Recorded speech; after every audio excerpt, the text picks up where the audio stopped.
Next to the Freedom Tower in Miami on Biscayne Boulevard sits a 3-acre parking lot, okay, owned by Miami-Dade College.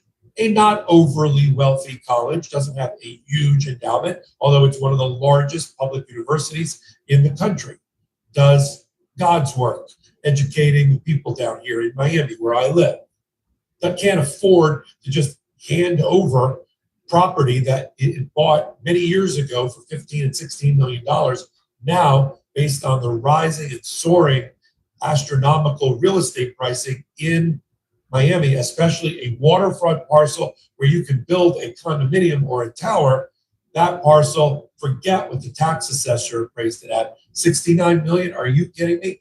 Local real estate experts predicted that that was worth at least $150 million, maybe more. I was actually involved with a couple of real estate transactions in my prior life as a lawyer in Miami that on a similar parcel, 3 acres in Sunny Isle, that went to build a major condominium complex. We represented the condominium association, the people that owned the units, and that sold, and then we're talking 15 years ago, and that sold for $50-60 million.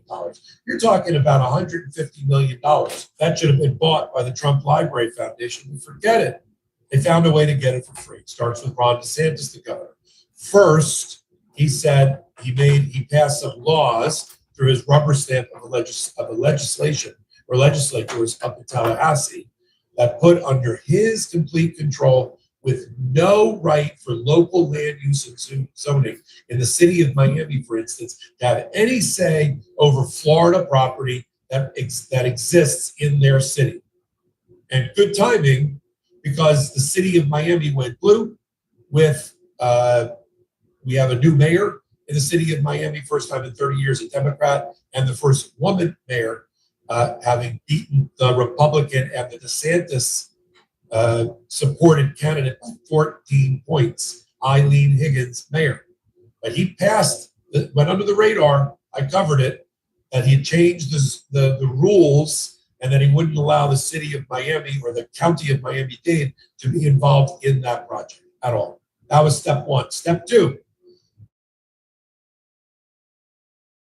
Board of Trustees for Miami-Dade College.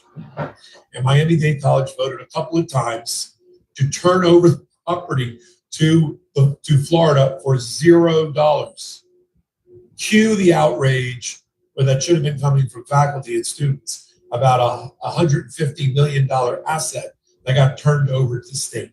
Then the state turned it over to Donald Trump's presidential library committee. Okay, that's how he got the property. Now, let's go to the library. I knew it was going to be a monstrosity. What I didn't realize, and I should have, is that Donald Trump was just going to see it as a real estate development deal. That was going to be the heart of it, to make as much money as possible off the backs of the students and the faculty of Miami-Dade College and the citizens of Florida, and profit from it by building a 50-story condominium, residential and commercial likely, with one platform in one section devoted to a presidential library, but the dominant feature in those 50 stories is going to be making money. In fact, it's going to have the Qatari plane, the $400 million plane that was given to Donald Trump. And apparently it's going to have golden, we're going to show the video now from the Trump Foundation Library, golden escalators, like Trump Tower in New York, going up to some second floor.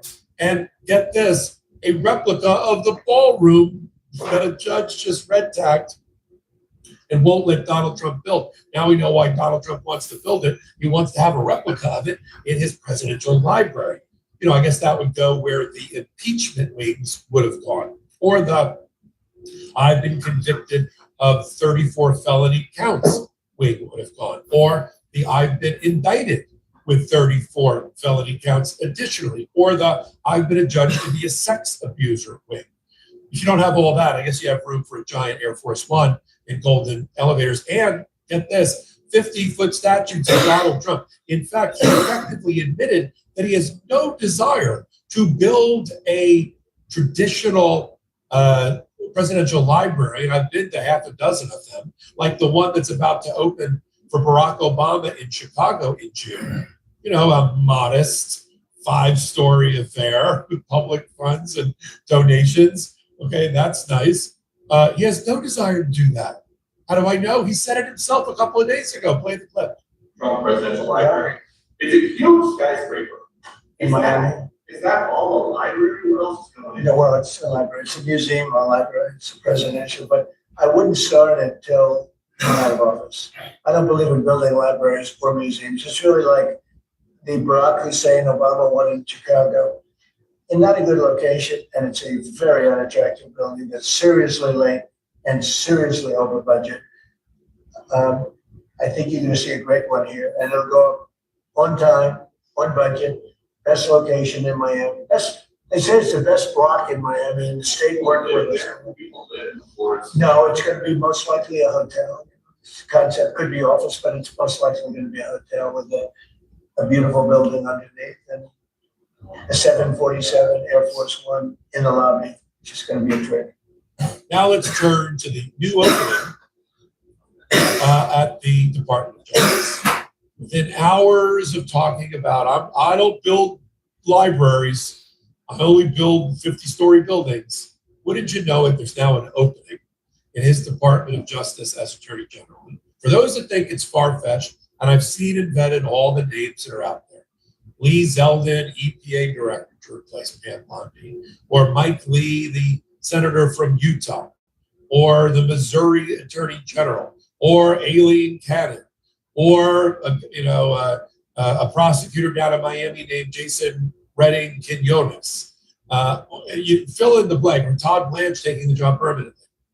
Let's just talk for a moment and follow the money, shall we, with Ron DeSantis, who just did Donald Trump a solid and saved his development project $200 million. DeSantis is a lawyer, okay? DeSantis was in the military at one time, and he was on the short list to take over when Matt Gaetz, remember Matt Gaetz was the original, one of the original picks to be Attorney General, but he had that sticky child sex trafficking ring allegation problem. They then went to Ron DeSantis. Now, Trump and DeSantis' relationship is a bit strained, but he had the same weird relationship with another Florida politician named Marco Rubio. He seemed to have worked that out okay. And so he passed over Ron DeSantis, even though probably would have been a decent pick. Why would Ron DeSantis want it? Well, I think several of the federal judges that Donald Trump is considering wouldn't want to leave their lifetime appointment for a short-term gig to be his attorney general for like a year, because that's all they last. That's the shelf life if you're an attorney general. But DeSantis has nowhere to go. And there was no reporting that he turned down the position. It just was never ultimately offered to him. And Trump's also worried about his legacy and who's going to take over for him. And I don't think he feels that great about J.D. Vance and Marco Rubio right now. So a natural would be bring in DeSantis for like a year or two, and let DeSantis work on his bona fides as Attorney General as a stepping stone to running in 2028. There's certainly an opening, and I don't think it's a coincidence that the Pam Bondi was fired of all weeks, the week that the presidential library was also announced. I mean, you can tie it back to many, many problems, but I'm a suspicious fella. I don't trust Ron DeSantis, nor Donald Trump. So we're going to continue to keep an eye on it. Could well be Lee Zeldin, could well be Emil Bovee, who Donald Trump loved as a criminal defense lawyer and gave him a lifetime appointment on the Third Circuit Court of Appeals. But whoever it is, you'll find out about it first here on Legal AF. Hit the free subscribe button. I'll either cover it here or I'll cover it over on the 743rd, 44th, and 45th case that have been filed directly against the Trump administration. And the three of them, the last three, have something in common. They're all seeking to overturn Donald Trump's executive order from last Tuesday, which sets up a giant barrier between the voter and the ballot box, creating a Rube Goldberg contraption of the Department of Homeland Security working with Social Security and your private data records and the Postal Service to deny you a mail-in ballot. It's the states that are responsible under the Constitution for ensuring that only people eligible to vote, not the Social Security Administration, not the Department of Homeland Security, not the Postal Service, not any federal agency. And there's now 3 suits, boom, boom, boom, all filed in a row, 2 in Massachusetts, 1 in District of Columbia. I'm going to cover them all, tell you why the suits were filed separately. It's sort of a portfolio method. And what do I think the end result is going to be? If you care about mail-in voting and your vote, you're going to want to be updated right now on this hot take here on Legal AF. Okay, let's dive into the story. While you got a minute, hit that subscribe button. We're about to hit a 1.1 million subscribers with your help. 3 suits. This isn't a repeat hot take. This is 3 suits. I'll explain to you who's bringing them and why. The common denominator, they're all going after the same executive. 3 different types of standing and injury.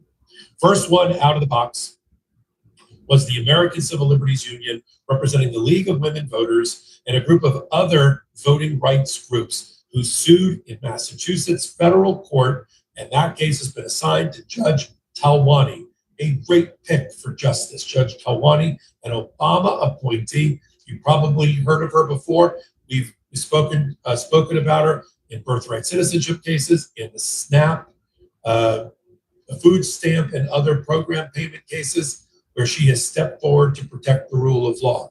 Judge Talwani has been assigned the American Civil Liberties Union case brought by the League of Women Voters. Then there is a case that was filed 2 days later by 21 attorneys general who came forward and filed, I don't want to say an identical suit, but a matching suit, a complementary suit, also filed in Massachusetts in federal court. That's been assigned to the chief judge there, Chief Judge Casper. She's also an Obama appointee. Side note, she's the first Black federal judge ever to sit in Massachusetts. Hard to believe that.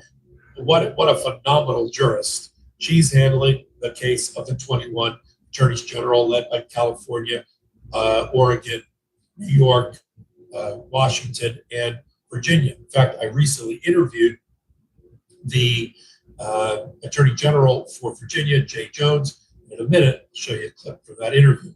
And the third shoe to drop, this must be a centipede, the third shoe to drop against the Trump administration was brought by a new suit filed by the NAACP. Yes, representing all minority groups who are going to get screwed by this mail-in balloting executive order, which I'll go over in a minute.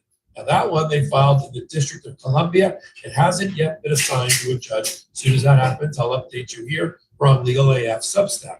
Now let's take the plane up 5,000 feet and look at the 3 cases. They're almost like that.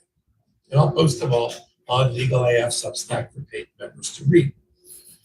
The way that our Constitution created a checks and balance system, even between state and federal authorities, is to have the states responsible for running federal elections. Might seem strange, has to do with how big states and small states sort of got together in a perfect union in the United States and formed our system of federalism. And small states were worried that big states would dominate. They're also worried about this new thing called the centralized federal government. And they didn't want the federal government running its own election. So that was given under Article 1 of the Constitution to the states. That's why states set the time, manner, and method of running elections, even when they're federal, especially when they're federal. Separately, there's another provision of the Constitution we refer to as the 10th Amendment. The 10th Amendment reserves to the states all power not delegated to the federal government expressly in the Constitution. All other power devolves down to the states. That's states' rights, that's state sovereignty, an important concept in our system of federalism. Probably would not have gotten the necessary votes to create our union without the 10th Amendment. The lawsuits all allege basically the same thing, that this contraption, this blockade that Donald Trump has created, where he's going to have the Social Security Administration work with the Department of Homeland Security to create a citizens voting list, which they've never done before, between now and the midterms and beyond, and then double check that not against states, not against the states who are responsible for keeping voting records, but against the postal, and have the Postal Service do the double check and not deliver a mail-in ballot that you've asked for because some glitch has happened between the Social Security Administration database and the Department of Homeland Security. Are you already have mechanisms in place to ensure that people are not fraudulently voting? First of all, you sign under penalty of perjury that you're not fraudulently voting. And if you are, you will be prosecuted. And people are prosecuted. We're talking about, I mean, if there is 100 to 150 cases out of 330 million people in America of fraud during an election, I'd be shocked. That's how small it is. To hear Donald Trump and MAGA talk about it, there's fraud around every corner. Every election is filled with fraud. That's a lie. That's a lie to set up these continued barriers and hurdles to steal your vote. Also, using the lawsuits continue, using the Social Security information, which you and I gave to Social Security for one purpose, for another purpose, violates the Privacy Act of 1974. You're not allowed to do that. And other rules on the books besides the Constitution, separation of powers, Article 1, the 10th Amendment, the Privacy Act. This is all sort of the fundamental structure of the three lawsuits. Now, why are there three lawsuits? Some people might be asking. And there were 7 or 8 lawsuits about birthright citizenship. There were half a dozen lawsuits about SNAP payments being cut off. It is not unusual for different groups with different lawyers to bring a similar suit in different courts. I refer to it as the portfolio method. You know, you don't want to put all your eggs in one federal judge's basket. Even if you love that judge, even if you think this is the proper venue and forum because it's a friendly forum, let's be frank. That's why Democrats are running to Massachusetts and Rhode Island and New York and California and Washington State and DC, and Republicans run to Louisiana and Texas, et cetera, et cetera. It's not just the district court level. It's also the appellate court level. See, Massachusetts is in the First Circuit. New York is in the Second Circuit. California in the Ninth Circuit. DC in the DC Federal Circuit. And many of those are reliably moderate or liberal. Other circuits like the Fifth Circuit for Texas, Louisiana, lean hard right. So when you're a lawyer like me and you're deciding which court to go into, you can't cherry pick the judge unless it's a single judge district. And there are a couple of those. There's one in Amarillo, Texas. There's one in, which we haven't heard as much about because the Republicans aren't running to court these days. And there's one in Fort Pierce, Florida with Judge Cannon. But generally, there's 5, 8, 10, 12, 20, 30 judges that make up a district, depending upon the size of that particular district. So ACLU, representing League of Women Voters, runs to Massachusetts first. They get Judge Talwani. Right behind them, 21 attorneys general, they run to Massachusetts, and they get another Obama appointee in Chief Judge Casper, 2 for 2. Then the NAACP runs to DC. We're still waiting on the judge there. And why I refer to it as the portfolio method is if you get a crappy decision, the chances of getting 3 crappy decisions, is probably very low. You get 1, you're great.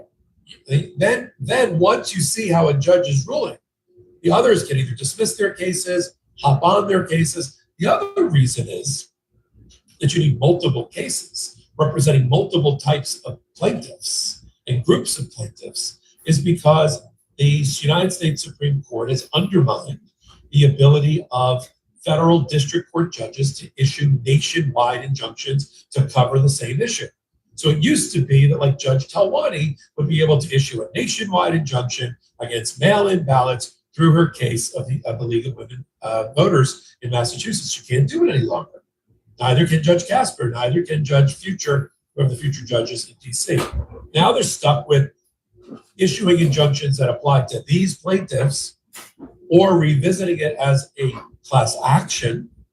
If a class action class of people representing many, many people that are similarly situated, you then can add an injunction onto that.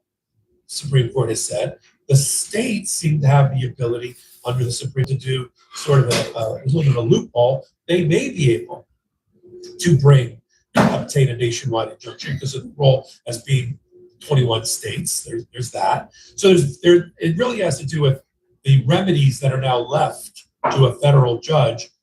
Portfolio method we talked about, and they all represent different interests.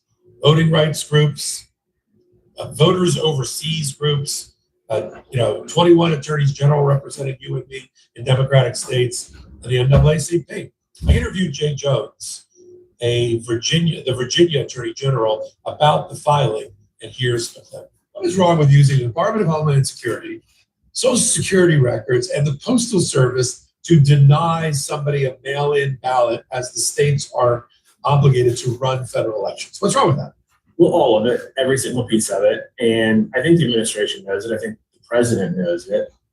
For as long as this country has been around, states have run elections. We do it well. There have been no issues. And for the president to try to infringe upon this, right, this constitutional duty is laughable. It's why we all raced to get to court to make sure that this was thrown out as quickly as possible, because this is nothing more than an attempt by the president and this administration to sow confusion, to stir up nonsense, to make things chaotic for us here in our respective states. In Virginia, we have the Virginia Voting Rights Act. I voted for that as a member of the legislature 6 years ago, which really has expanded early voting here in Virginia. We have 45 days. We have mail voting. You can accept a mail ballot up to 3 days after the election day, so it's taken up to like Friday afterwards. Mail voting is safe and secure. We have safe and secure elections here in Virginia.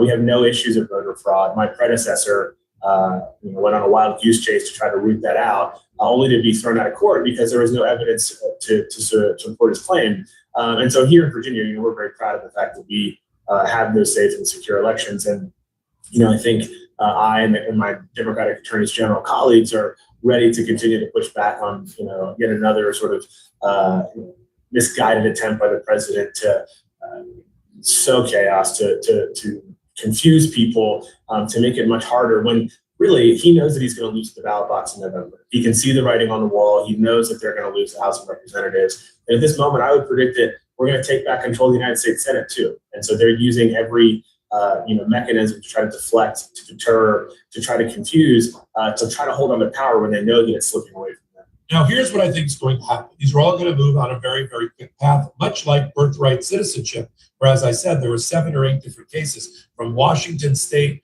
to Rhode Island to New Jersey to DC and Maryland. For all these cases, they all sort of eventually got consolidated for Supreme Court review, but that was like a year into those cases or so. So these will stay on separate track with different rulings at different times, maybe for similar, maybe the judges will rule similarly. Maybe the case law will be similar. I would hope it would be. These are very fine lawyers. I think the judge's jurisprudential framework and reasoning and analysis, could be slightly different, but they may even, if one comes out first, they may adopt it. Like Judge Talwani can say, well, Judge, as Judge Casper just said yesterday, or the judge in DC can refer to the judges in Massachusetts as persuasive, if not precedential. But this is the reason you see multiple cases, and it's a good thing to protect our democracy. This is the hand we were dealt by the United States Supreme Court, and we got to move forward. Now, let me give you my speculation or my reasoned opinion. They're going to win on these cases. I think they're going to go 3-0. I want to see the judge in DC at least 2-1, because Donald Trump's mail-in ballot executive order is unconstitutional. And he had a similar one from a year ago about voter ID.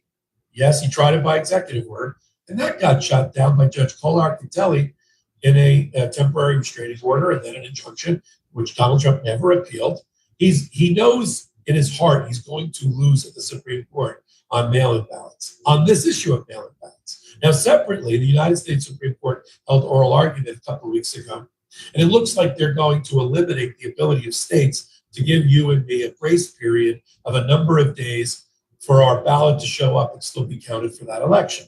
I mean, it always has to be postmarked the day of the election. So you have to make your election before the election day. But states were like, look, mail sucks, COVID, etc. Get it in within 3 to 5 business days, and we'll count it.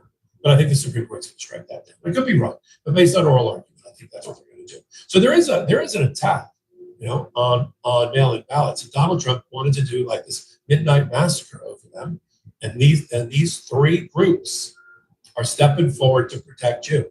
Good news on a programming note: the American Civil Liberties Union and one of its leaders is going to be joining me for an interview I'll put up tomorrow about their new lawsuit. I'll try to get the NAACP as well.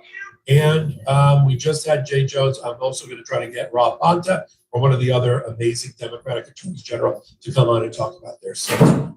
Why? Because we want to do one-stop shopping here on Legal AF, all law and politics behind one data class that you can count on.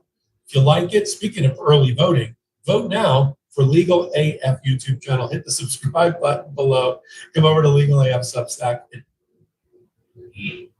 Is Alina Habba jockeying for the position of Attorney General of the United States now that Pam Bondi has been fired? That's a question that's being asked frequently. Now that Habba posted this photograph of her and Donald Trump, and you can see J.D. Vance there, next to a message, always an honor. It wasn't just the nature of the photograph or the message, it was also when Habba posted this on Friday, one day after Bondi's fire. If Trump were to nominate Habba, he would have to deal with the fact that Habba couldn't get Senate approval for the last position he nominated her for, U.S. Attorney for the District of New Jersey. As a matter of fact, it was the fact that Habba could not get Senate confirmation or the approval of the judges of her district that caused her disqualification from that position, after 2 levels of federal courts found that she was unconstitutionally and illegally appointed to that position. And during her brief tenure, she suffered setback after setback, and the most humiliating defeat that she experienced in that office is coming to a head this week in federal court. I'm going to explain what that was and why it's important today on All Rise News and Legal AF. Take a moment to subscribe right now, and we'll get right into it. But first, I want to make something clear at the outset. As we record this video on Monday, April 6th, we do not know who Trump will nominate for the Attorney General position following Bondi's tenure. We know that in an acting capacity, Todd Blanche will take over as acting Attorney General, and Todd Blanche is Trump's former criminal defense attorney. And he has been serving in the Deputy Attorney General position.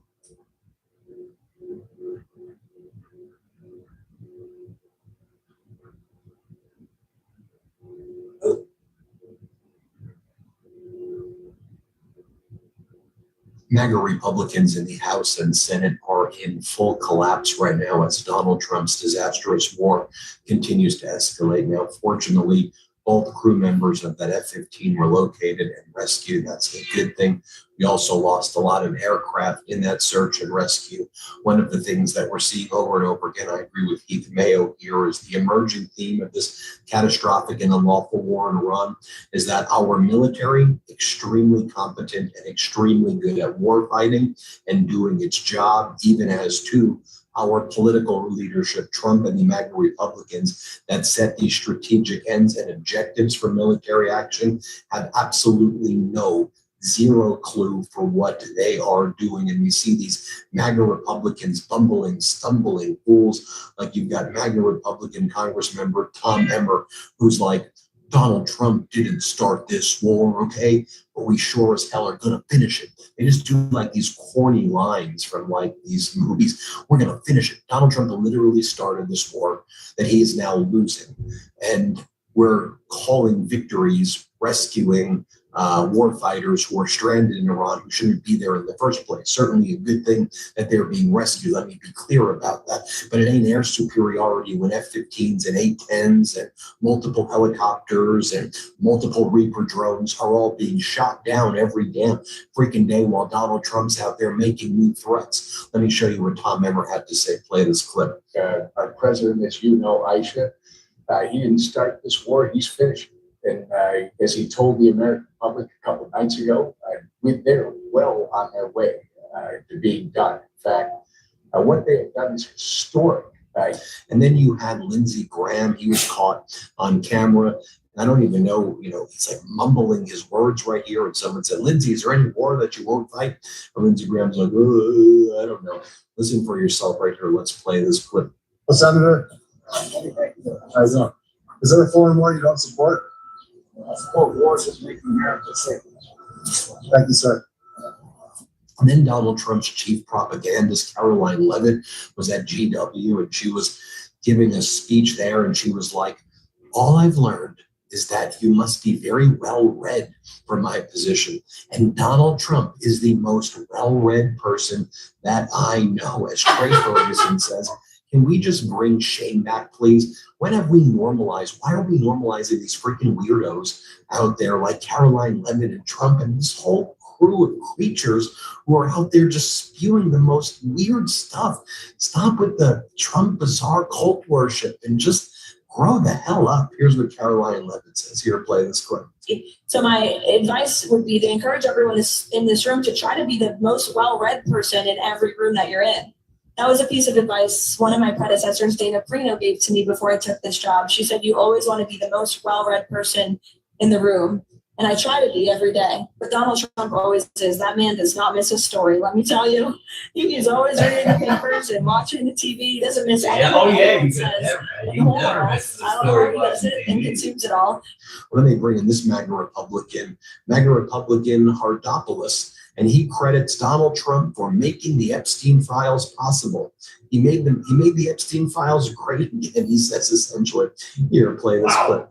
The Republicans and specifically Donald Trump made those files possible. He talked about it for 4 years. He kicked out this guy from his life many years ago. And Pam Bondi, I think the final total so far is that over 3 million files have been released. And then, it's not a Donald Trump presser with one of his sycophants not blaming the catastrophic economy on former President Biden. Take a look at Donald Trump's National Economic Council chair trying to blame Joe Biden for gas prices. Here, play this clip. That we could have had a much bigger strategic reserve effect, except for the fact that right before the midterm election, Joe Biden, he's the one who had the biggest release of the strategic reserve, and there was no supply disruption at the time. He was just trying to offset all those terrible energy policies and get gas prices down ahead of the election. Okay, that was then, but this is now. And what's now is West Texas crude, which is what we produce here in the U.S. We're a net exporter of oil.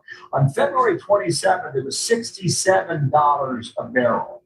Now we're at 111 for West Texas crude. I think the question there is, Oh, yeah, what America's can our great, economy baby. tolerate? How high can it go? Well, you could see that right now our economy has so much momentum. Now, what's up with these MAGA Republicans going to Disney World? Didn't they say that Disney World is too woke for them? Oh, they're not too woke for you anymore. You had Lindsey Graham playing with the little bubble maker thing. It's a bubble wand. You had MAGA Republican Rick Scott, who's known for being involved in the largest criminal Medicaid and Medicare fraud in history before going into politics. He posts photos of himself. Hey, I'm at Disney World okay, dude. You think you're the main character? You know who the main character is? The American damn people are the main character. If y'all just want to be famous, I'm glad that TMZ is putting some of you on blast, because that's what you want to be, famous people. Like, what are you doing?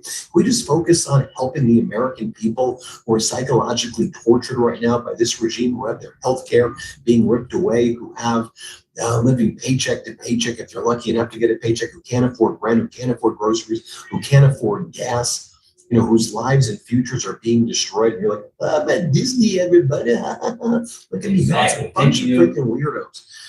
Sorry, going back to Kevin Hassett, Donald Trump's national economic advisor, even state regime media, which calls itself Fox, was fed up with the guy. And they were like, so you're just Like, when are we going to see gas prices go down? Here, play this clip. Ron, let's look at gas prices right now. Here's where we are today. Top line is $4.09. You see where we were a year ago, Almost $5. Maybe your forecast Oh, is the sorry, place to it's start. $5. Where do you see this going? Well, $5 in my neck of the woods. We always have our eyes on the horizon. President Trump has said this $5 is a in my neck temporary of the thing. woods. And the markets now obviously agree. If you look at the jobs numbers today, if people thought this was going to be a long-term disruption, you would never see a job number like this. And so our expectation. Oh, is yeah, that you got that right. last Lowest job number in longer, history. and then things will get back to normal much faster than you could expect. And then, of course, as we head to the midterms, the MAGA Republicans like Tom Emmer have to just start using all their scare tactics. The Democrats are extreme, anarchist, Marxist, socialist, blah, blah, blah, blah. Anyway, play this clip. It's just because of extreme anarchist, Marxist, socialist base that Chuck Schumer has to deal with that he redid that deal. Yes. All right, I want to bring in right now the Democratic Minority Whip, someone who's just been absolutely incredible in organizing Dems, getting them to push back against the Trump regime. Let's bring in Democratic Congresswoman Catherine Clark from Massachusetts. I conducted this interview at the end of last week. Let's bring in Congresswoman Clark. Congresswoman Clark, great to see you as always. There's this war spiraling out of control, escalating by the day, and then we're getting these cabinet meetings that I guess are modeled after The Apprentice, deranged and contradictory statements every 24 hours about the shifting goals and objectives. There doesn't seem to be really any. Americans are like, why are we there spending billions of dollars killing people when Americans are dying at home because we don't have health care and our troops are dying out there, and this is crushing our economy and people are feeling it at the pump and they already couldn't afford things. And so what's going on here? I mean, what's happening? I mean, I've even seen that Republicans in Congress from the House Armed Services Committee and their leadership, they were calling out the Trump regime for these briefings and saying, we don't know what's going on ourselves. Yeah, your bleak summary is directly on point. They took us into this war, they being the Trump administration, with no plan, no objectives, no strategy. And now they are coming back to the American people and saying, we would like you to I really appreciate it. I hope you're doing good out there. $1 billion bill that is a blank check because there is no spending plan. They are reluctant to still say anything about the actual costs. And we are refusing to spend a dime on making life easier and more affordable for Americans. So we go into this war, we put our service members in hardship way, in danger. Then we say, we're going to spend this $200 billion on doing what? When that would go for 7 years of extending the ACA tax credit and help bring down the cost of healthcare. It could feed 42 million Americans on the SNAP program. We could help reduce the price of groceries, which is going to go through the roof the longer that this Trump war continues. And the American people see it for what it is. It is a folly of Donald Trump, and they are once again going to be asked to foot the bill when they are telling us in every way they can we are not making it in this economy. And their entire tax rebate that he promised them is going into the gas pump. When we see gas going up $1 a gallon in a matter of weeks. And he has the gall to say, wow, gas prices aren't as bad as I thought. Lou is a perfect example of a traitor MAGA douchebag. You want to go back to the caveman days. Woman, make food. Woman, lay in bed. Woman, suck me off, etc. While I go out and hunt this lion for you. Dude, there are literally thousands of videos on YouTube about women leaving their MAGA man. When I say MAGA man, I'm using fucking quotes, air quotes.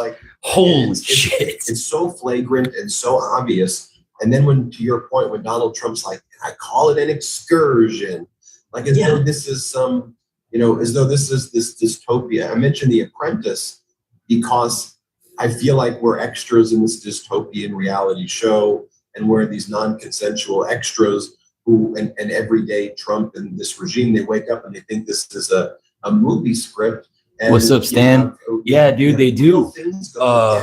I will never forget that. It was probably 12, 1, 2 o'clock in the morning. Literally watched a commercial with that Trumpy bear.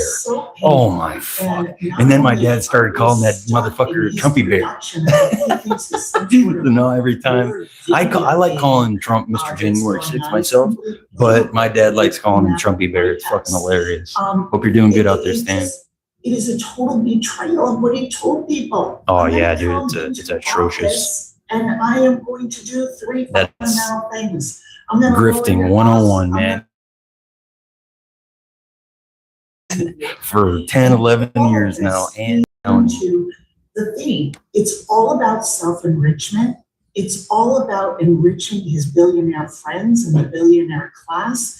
And it's all about covering up their crimes. In order for them to continue to work to enrich. Yeah, that's a good one. That piece of shit is following exactly down the line of shit. My colleagues here in Congress, my Republican colleagues, could stop this at any time. He chooses chaos and they choose undying loyalty to him. I simply don't understand it. Do they not go home and talk to people? Do they not see what is going on? How can this continue to be the case? Another perfect example. They cannot spell. To come and say, oh wait, shit! I thought that was 2 L's. I'm far away from the phone. And as you said, oh, congrats! Well, I mean, he didn't capitalize it, but congratulations. Or is it HEIL? This is not sufficient for me to support. This anyway, that's nor here nor there. A rebel rouser or against Donald I love Trump or hail Trump. Exactly. That's all you can provide. To turn into no AKA you're in a cult. AKA you're a traitor for life. That's another funny thing too. Like traitor mega literally have to change the way they talk, the way they live, the way they look. It's hilarious. Now seeing hours and hours and hours of delay. People are camping out in front of airports. We're seeing TSA officials calling in sick in mass, not showing up to work. And I know repeatedly Democrats have been offering legislation to fund the TSA. We're trying to fund the TSA. We're trying to fund the TSA. Let's give all yes, the TSA. We all know you are, Lou. That's why I said it. I don't know why they blocked your comments, Dan. I didn't even know I had moderators. Cruel and unusual. It won't let me show it either. That's dumb. It's a win when he can say. They literally blocked Mega Men wear Trump panties. The same way he blocked. Why would they block that? And lots of another moderator just handled this. Well, okay. In the right direction. I'm literally pressing the button to show, but it's not letting me. That's fucking dumb. My bad, Stan. That's on YouTube. YouTube plays both sides, unfortunately. I still see fucking Charlie Kirk's dumbass sometimes in my YouTube feed. I'm like, oh my god, damn. The truth is. Yes, we know, Lou. Congratulations. You're a traitor. We all know. President, and for his sycophants here in Congress is that the burden always falls on working people. And this time, it's all right, yeah, TSA cool. workers. TSA workers make about $50,000 a year. And we have asked them to come to work. Donald Trump is saying, go to work and you will not get paid. And people are calling in sick because they simply can't afford the gasoline to get to work if there's no paycheck. And that results in chaos for travelers, a real security crisis. And the answer that Donald Trump comes up with is to send ICE to our airports. This whole conflict comes out of the fact Charlie that Kirk he was has killed by turned his ICE tramp into a wife. She was paramilitary having an group, affair with JB and he Vance. refuses I think I heard some about that. demands to say, I should operate like every other. Not place." how he was killed, but I And, mean, my whole thing on Charlie was he was a victim of his own product he was selling. That's not even a reform. That Goat, is yes, just that is a complying goat. with the rule of law. That, you know. But yeah, I heard like a joke thing going around that she was fucking around with JB Vance. It's hilarious. And that one dude that made a parody of her, oh, that dude is hilarious. He nailed her, dude. And now she's suing him. It's so dumb, dude. It's like fucking when Lindsay Lohan tried to sue GTA for that fucking cover. It's like, you are so gonna lose. That's just a fucking drawing, you dumbass. The rest of Good DHS. or bad luck. Open up TSA, get them paid. We should make sure that our cybersecurity officials that we truly need, now that Trump has started a war with Iran, to be paid. Make sure that FEMA, our emergency services, are being paid and operating, and make sure our Coast Guard's being paid. So we have said, take yes for an answer. We will continue to negotiate for common sense operations in ICE that are legal and stop their reign of terror. But in the meantime, if you can't agree to that, open up the rest of DHS. Donald Trump's answer is no to all of it. And he is using TSA workers and Americans who are traveling as his collateral. And what is the price he set? It shifts, but he always comes back to pass my SAVE Act, pass my voter suppression act that makes it harder to vote, harder to register to vote before you do. After the piece of shit literally voted from the mail. That once again, He literally voted from the mail and then wants to do away with and it. it is why AKA, Donald Trump's the piece of shit numbers and cannot approval win. numbers are The whole regime cannot Again, win unless they This cheat. is up to Period. Republicans in Congress. You can choose Donald Trump and continue to do that and punish TSA workers, or you can take yes for an answer and open up every other part of DHS. Congresswoman Clark, Democratic Whip, thanks for joining us as always. Always great to have you on the program. Thanks, Beth. Everybody hit subscribe. Let's get to 7 million subscribers. Want to stay plugged in? Become a subscriber for us. No. Donald Trump is panicking as Iran has instantly sent back a message to Donald Trump and his regime in the war after Donald Trump claimed that they were very close yet again to reaching a ceasefire. Iran says we are not close to reaching a ceasefire. We don't want a ceasefire. And Iran sent back its own 10-point plan consistent with the non-negotiables that we've been talking about here for a long time on the Meidas Touch Network. Iran sent a 10-point plan. If you indeed want peace, Donald Trump, you have to agree to an end of all regional fighting, meaning security guarantees for Iran long-term, for the Houthis of Yemen, for Hezbollah in Lebanon, for the Iranian-backed Shiite groups in Iraq. We want full reparations, full sanctions relief. We want to control. What's up, dude?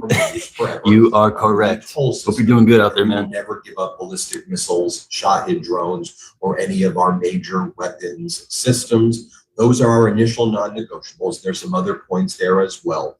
But otherwise, we're not even negotiating within your 15 Absolutely correct again, Donald dude. Trump, Witkoff and Jared Kushner. Love has made Iran. this Love abundantly it. Oh, I clear bet you for do. weeks now. We've been reporting it on the Meidas Touch Network, but every Sunday evening, right before the markets are about to open, Donald Trump and his regime go to the same reporter, Barack Ravid over at Axios, who manipulates the market, or they work together to have the Oh shit, I fucking totally consequence of read that. Rising Star. You're entitled to your opinion. Yes, release the. Late That's last why Last time I checked, like a couple days ago, only. Oh, thank you for that like. I appreciate it. I really do.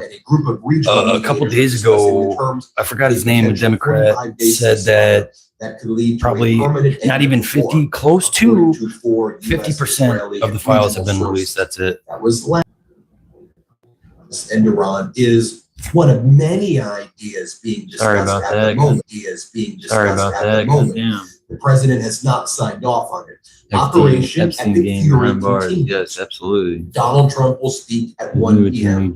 from the White House. So I'm embarrassed. Now, oh yeah, they think they Donald closed the Trump files. delivering that speech at I'm 1 on the p.m. Epstein list Eastern, and had a 10 blast. p.m. Yeah, I bet you did, Lou. Donald Trump was outside for It's fucking the hilarious. annual Easter egg hunt over at the White House, but Donald Trump turned this into a press conference about himself and about the war in Iran. And as he continues to panic in public, That will always Donald be Trump forever is burned saying into that the history. Iranian That picture of people Bondi love looking it away from when the all United those States bombs victims them. in They go, that this is what the Iranian people when she was love. getting grilled by Congress. They That's want burned into to history be now. free, and so when we bomb them, that makes them happy. They get upset when we don't bomb them. Here, play this clip. The Iranian people, when they don't hear bombs go off, they're upset. They want to hear bombs because they want to be free. And the only reason they're going to protest, you know that, is because they were informed that if they protest, like the Rashma and his friends, if they protest, they will be shot immediately. And that's an edict, that's in writing. He says it again, the time the Iranian people are the most unhappy in their life is when the bombs stop. They love when we bomb their elementary schools, their universities. Even if they their bulldoze bridges. that whole They love fucking it. They love it. That's what island, which want. they should Trump after they basically fucking says here, comb play through it this for clip. fucking bodies. Give it to me loud and clear. The time they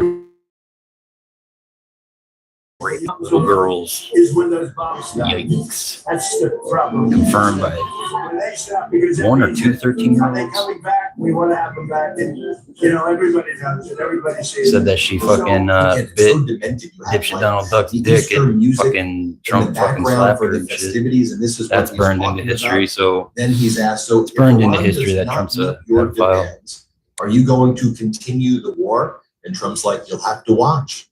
It's an easy question. The answer is yes, but you'll have to watch. Like this is some horrific Hollywood movie. You're just gonna stay tuned for the next season of what war crimes will Donald Trump commit tomorrow? Here, play this clip. No, it's Tuesday, it's final deadline, it's Tuesday at 8 p.m. your final deadline. Iran does not need your demands, Mr. President, are you willing to continue the war? Yeah, he's got a nice whole fucking grand band in the background. Fucking got I'm paying for. You 8 people in here are paying for. So you said Iran Or if you has live been in obliterated, America, but I should say. why are we still at war with them? This then, if motherfucker's having Iran parties has and been shit, talking about obliterated? ballrooms. FPV drones, we see the Shahid drones. Like, do we truly understand the extent and depth of how demented this is? And by the way, I'm not going to forget that it was just yesterday that Donald Trump said, open the effing straight, you crazy bastards. Praise be to Allah. Nor am I going to forget that while all of this is taking place, the Trump regime is still covering up the child sex trafficking ring with the Epstein files. Play this clip.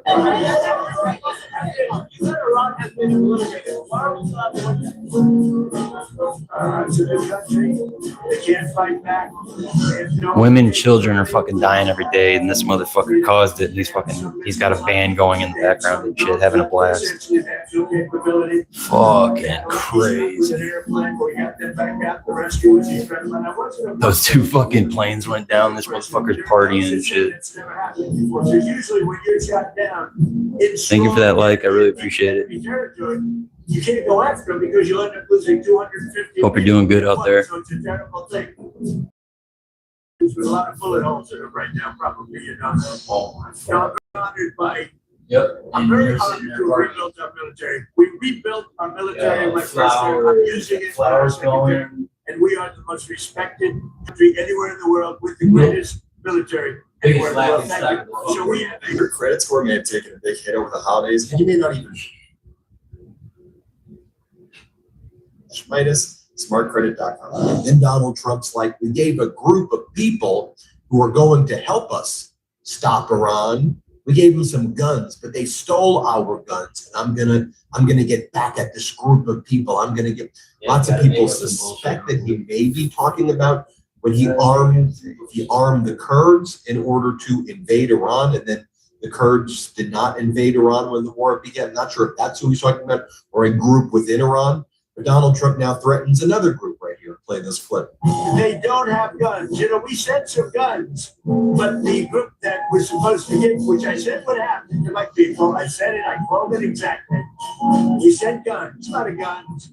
They were supposed to go to the people so they could fight back against these thugs. You know what happened? The people that they sent them to kept them because they said, what a beautiful country, I think I'll keep them. So I'm very upset with a certain group of people and they're going to pay a big price for that. But the Iranian people will fight back as soon as they know they're not going to be shot and as soon as they can get weapons. If they had weapons. And Donald Trump's like, we have many alternatives of what we want to do right here. We can leave right now. It would take around 15 years to build, but I want to finish it up. I want to stay. I said, folks, this is exactly the time path or the time frame for COVID right now, right? Like a miracle, it was all going to go away before Easter, bend the curve before Easter, and that didn't happen. And afterwards it was like, whoa, this is just going to go on and on and on and on and on. Except now it's not COVID, it's Donald Trump's unlawful and catastrophic war in Iran that has created a massive supply shock to all different types of supplies and is causing catastrophic economic consequences and military are growing up right consequences now and dipshit Donald Duck is all they know. Holy shit, like COVID and after is all they know. Holy fuck. Because that means that are they coming back? We want to have them back. 2 of our planes went down, or 2 of our boys had to be rescued the other day, and this motherfucker's got the band going in the background. Again, there are lots of different Flowers going. We could leave right now. And People dead, people dying, people broke, people can't afford shit, can't afford their bills. This motherfucker's partying. Must be nice. And you can't put nuclear weapons. A lunatic talking about fucking Donald lunatics. Trump is part of this Easter egg hunt. Finally realizes that Melania is next to him, and he's like, "Where's the first lady? She's a movie star, everybody." I mean, this guy is so addled. He's so physically and mentally rotted. That's why I did the video on the 25th Amendment this morning. Here, play this clip. Big thing, and it was a big thing to our great first That dumb lady. bitch's movie is one of the lowest rated fucking movies ever made. She's a movie star. No. I don't know. Do we call her first lady or a movie star? She has the biggest movie. Can you believe? Would you like to say a couple of things? Donald Trump's Let's see if we can fucking understand her. I would keep the oil. I want to keep. And we've obliterated a very powerful country in 34 days. Yeah, if it were up to me, I'd like to keep the oil. I just don't think the people in the United States would really understand. Of course. And going back as like the Easter Bunny Just flaunts that corruption. About the military. I just wonder, Talks about fucking oil in this, the whole Easter Bunny costume, time. like as Donald Trump is spewing this. You think he makes Marco Rubio go in the Easter Bunny? I mean, I think that there is a high. I'm being sarcastic.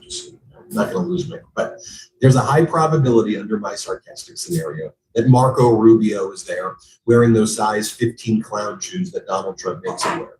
But anyway, Donald Trump's like, I just want to say that we have the greatest military. Look what we did in Venezuela. Look how much I'm using it in my second term while Marco Rubio's there. Hypothetically, nobody's here to play this clip. We look forward to it. But I just want to say we have a great military. We have the greatest military, the most powerful military any place in the world. You saw what happened with Venezuela. Yep, and we're about to run out of fucking oil. And or what are we gonna do if we run out of oil? I live right by a base or a training base. They be flying those motherfuckers every day. Last time I checked, oil and gas don't grow on fucking trees. They come from the Strait. Now, one of the things we're also learning about is while this was taking place, massive escalation taking place in the war in Iran right now. Iran's South Pars petrochemical facility was attacked once again with multiple explosions being reported. The Israeli and U.S. Air Force. My prediction is largest petrochemical we're going to face an oil collapse, which accounts financial for collapse. 85% of Iran's Dipshit Donald Duck is going to bury down in that bunker and not go anywhere, or he's going to flee the country. Immediately hit the Qatari facility. Take your in pick. the northern oil fields, because the South Pars and Qatar, they share that same South Pars northern facility right there. So we're going to be focused on if there's going to be retaliation there. I think there will be, and there will be retaliation, I think, in the other petrochemical facilities that are in the region. In addition, Sharif University of Technology, Iran's top engineering university, was hit by a U.S.-Israeli strike today. Labs, buildings, mosques, a data center, nearby gas facilities seem to be destroyed. Sharif is often called Iran's MIT, a core hub for science, engineering, and elite talent. It trains many of Iran's top engineers, tech entrepreneurs, scientists, including in the fields of aerospace, nuclear, and advanced research. Iran's foreign minister, Araghchi, responding, Israeli-U.S. aggressors have bombed the MIT of Iran. This follows attacks on other universities. 1400 years ago, Prophet Muhammad said that even if knowledge was situated in the distant planets, Iranians would be capable of attaining it. Aggressors will see our might. Also, Israel killed Iran's head of the Iranian Revolutionary Guard Corps intelligence, Brigadier General Majid Kademi, in an overnight targeting strike. Israel also says it is awaiting authorization from the U.S. to begin striking all of Iran's energy facilities. So we'll be focused on that as well. And apparently the United States and Israel have set all their targets to cripple all of this civilian infrastructure in Iran, to make it long and painful for Iran, even more so if Iran does not agree to negotiate with Donald Trump or make a deal. And as you can see, Iran does not want to make any deal or even have a negotiation with Donald Trump. We'll keep you posted every step of the way. Hit subscribe. And they won't. I believe Iran's been planning this for a few years. 7 million subscribers. And or You may think you're subscribed. holy shit, what's going on here? Yeah, they've been planning this for 20 fucking years. They have weapons. Republicans in the House and Senate. They